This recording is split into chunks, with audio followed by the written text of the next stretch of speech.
I've been listening to budgets for more than 40 years. In fact, I can remember Dennis Healey delivering the budget in the 1970s. And I have to say that the budget I heard from Philip Hammond was the worst budget speech that I have ever heard. It was extremely thin on content. There was nothing new there for business. In fact, all of his major measures had been pre-leaked before it was delivered. Those chancellors of the past who had to rely on budget secrecy must be turning in their graves when they see that sort of behaviour. The speech itself lasted only 60 minutes, and it only got to that length because Philip Hammond had to pepper it with loads of jokes. Well, when Philip Hammond has to rely on jokes, you know that the hand he's got to deliver is extremely thin. He said that this spring budget was the last spring budget of all time. And I suppose in years to come, that'll be a pub quiz question. But I think most people will get the answer wrong if they say that the last spring budget was delivered by Philip Hammond. That was no real budget. The last spring budget that I can recall was the one delivered last year by George Osborne. People have said that he's broken the election promises that the Tories made at the time of the last general election.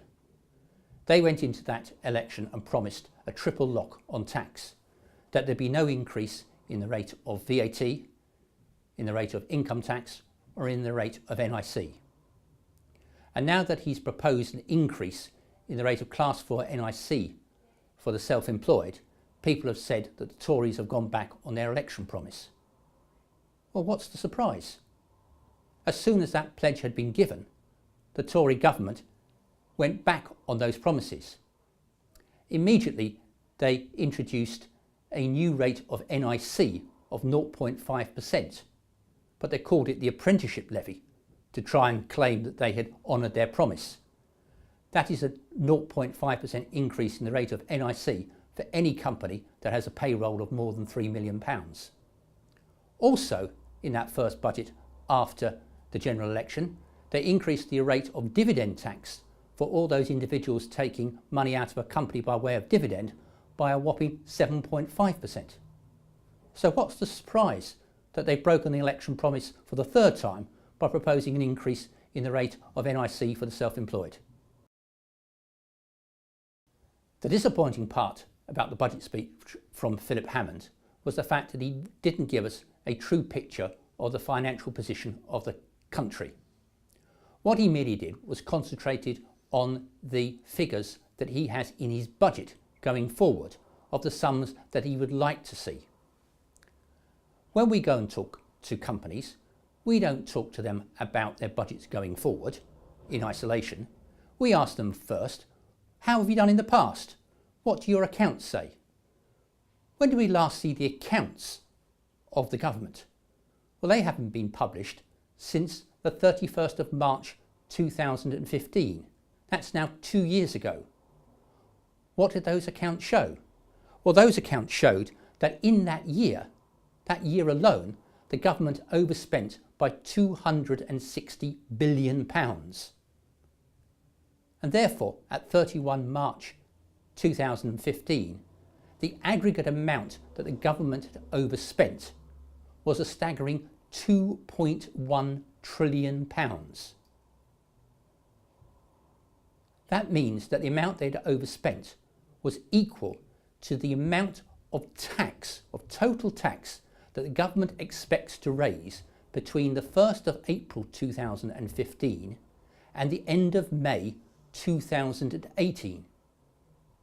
Imagine how you would feel if at the end of the month the credit card statement came through and your credit card bill was over 3 times the size of your annual salary. Although Philip Hammond's budget was extremely thin on detail, it doesn't mean there aren't important tax changes happening that are affecting business. What you have to do is you have to remember the previous budgets, which all will have announced tax changes that were going to occur in the future. A number of those are starting in April 2017. First, we've got the good news that the rate of corporation tax is coming down by 1%, so that from the 1st of April 2017, it'll be at a rate of 19% for all companies. That means that it's the lowest rate in the G20. which is of course quite welcome.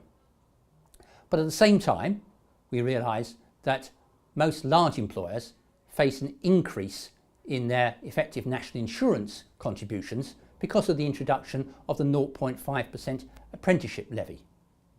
This will affect all companies with a pay bill that is greater than £3 million. We've also got changes that are coming in to the rules on the substantial shareholdings exemption. This is the exemption that's given to companies when they sell shares in a trading subsidiary. Those rules are going to be lightened and improved so that more companies will qualify for this valuable relief. This will be most welcome as the country starts on a period of great commercial uncertainty as we start on the road to Brexit. Some of the changes that are being introduced from the 1st of April will have a particular effect in the public sector. First of all, they're going to face the challenge of the new way that the rules on IR35 are going to be implemented in the public sector. This has met with strong opposition from many of the contractors working in that sector, and there's a great fear that many of them will effectively withdraw their labour from the 1st of April because they don't want to be taxed up front on the work that they do for things like the National Health Service. At the same time, the public sector is on the whole a large employer, and it is large employers who are going to be affected by the new apprenticeship levy, which in effect is a 0.5% increase in the rate of national insurance. As a result of that, I can see the position where the government will be claiming that more money has gone into the public sector, particularly the National Health Service, but what they won't be stressing is the fact that they'll be taking more out of the National Health Service, for example, through the apprenticeship levy. And so the net spend in those sectors may not be as great as it otherwise would be. Philip Hammond's budget was very much a steady as it goes budget, with very few new changes coming in to affect business either large or small. However, there are a number of changes coming through. Most of those for large companies are quite beneficial. For example, the cut in the rate of corporation tax and the changes that we've got to the substantial shareholding exemption. The government certainly is trying to make sure that Britain is the best place to do business.